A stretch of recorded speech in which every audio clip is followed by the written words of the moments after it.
함께 묵상할 새벽 예배의 말씀은 디모데전서 4장 6절에서 8절까지의 말씀입니다. 신약성경 339쪽입니다.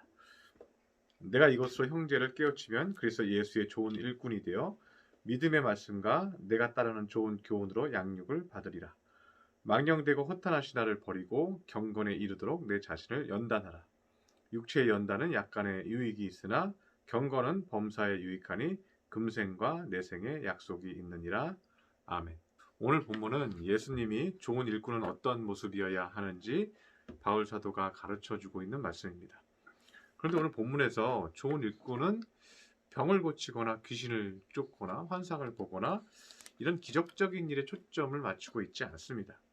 물론 기적이나 병 고침이나 환상들이 회개와 도전을 위해서 하나님이 주시는 은혜이기는 하지만 주님의 궁극적인 목표는 그것이 아니라는 것입니다. 오늘 바울은 디모데에게 6절에서 이렇게 얘기합니다. 형제들을 깨우치면이라고 말합니다. 바울은 디모데에게 첫 번째로 중요한 것은 형제들을 말씀으로 깨우치는 것이다. 이것이 첫 번째다. 이것이 가장 중요한 것이다 라고 말씀하고 있습니다. 6절 중반부에서도 믿음의 말씀과 좋은 교훈으로 성도들이 양육받을 것이라고 말하고 있습니다. 그래서 우리 성도들에게 가장 중요한 것은 말씀을 전해서 사람들을 깨우치게 하는 것이다. 세상 중심으로 사는 것에서 예수님을 믿는 예수 믿음 중심으로 사는 것이다. 그렇게 살도록 깨우치는 것이 우리 일꾼들이 해야 할 일이라는 것입니다. 그래서 어떻게든 말씀이 사람을 통치하도록 계속해서 가르치고 또 가르치라는 거예요. 그러기 위해서 7절에서도 이렇게 얘기합니다. 망령되고 허탄한 신화를 버리라고 말합니다. 당시 이스라엘은 로마 통치 아래서 그리스 신화가 유행을 하였고 고대 철학사상이 전파되어서 수준 높은 지혜라고 그것들을 생각하고 그러한 지식을 얻는 것을 자랑스럽게 생각하던 때였습니다. 그런데 지금도 마찬가지입니다. 로마의 신화가 지금은 유행하고 있지는 않지만 지금은 돈과 권력을 사랑하고 포스트 모더니즘이 유행하고 있습니다. 사람 중심이고 개인의 가치, 개인의 생각이 가장 중요하다. 개인이 생각하고 있는 가치가 그것이 신이다 이거죠.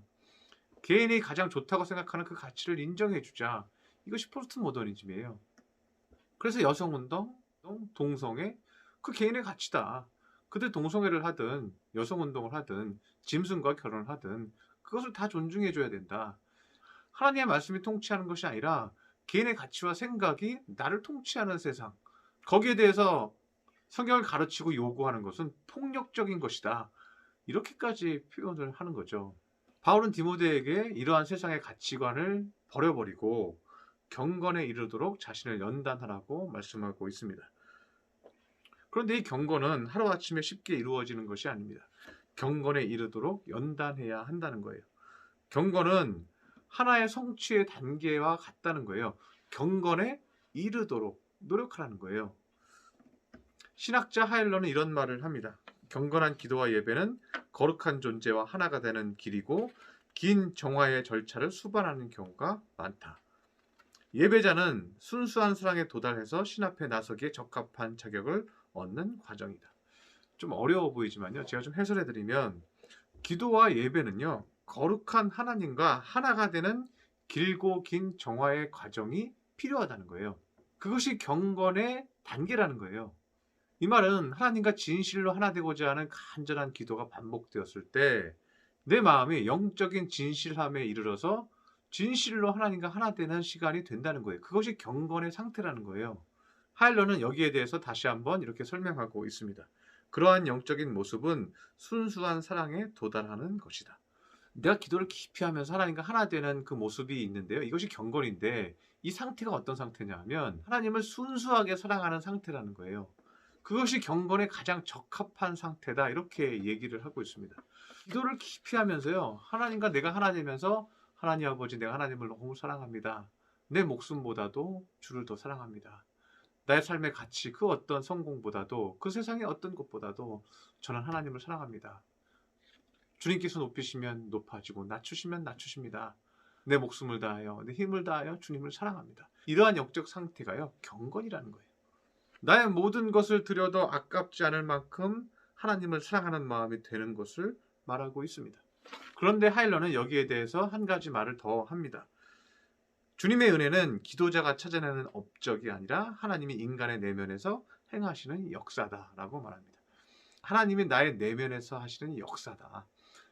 주님, 나는 목숨을 주님 앞에 드려도 아깝지 않습니다. 나의 인생을 다 드려도 아깝지 않습니다. 나에겐 주님밖에 없습니다 하는 그 깊은 진실하고 순수한 사랑의 고백은 하나님의 나의 내면에서 그 일을 하시기 때문에 그 고백을 할 수 있다는 거예요. 이것이 뭐예요? 이것이 경건이라는 거예요. 그런데 그 하나님을 순수하게 사랑하고 하나 되는 마음이 내 안에서 넘치면요, 이것이 8절 중반부에 보면 경건은 범사에 유익하니 금생과 내생에 약속이 있다고 말합니다.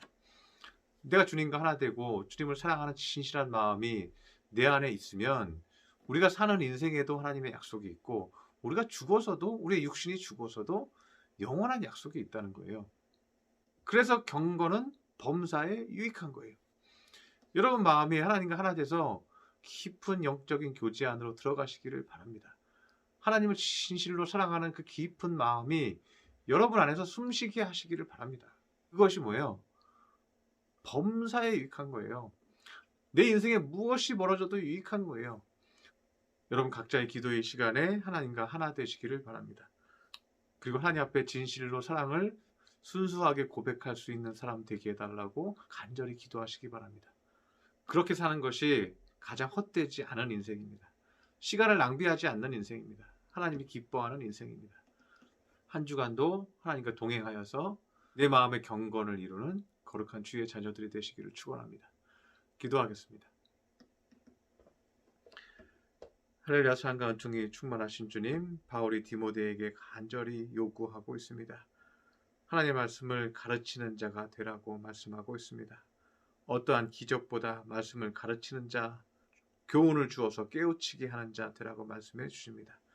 그런데 그렇게 하려면 경건해야 합니다. 경건은 그 마음이 하나님과 하나 되기 위해서 열심히 기도하는 것입니다. 그리고 그 마음에 하나님을 순수하게 진실로 사랑하는 마음이 생기는 것입니다. 우리 성도들에게 그 경건의 마음을 주셔서 주님을 진실로 사랑하여서 내생과 금생의 약속이 있는 그 어떤 문제도 해결되는 귀한 믿음의 성도들 삼아 주시옵소서. 귀한 말씀 주시니 감사드리며 예수님의 이름으로 기도드렸습니다. 아멘.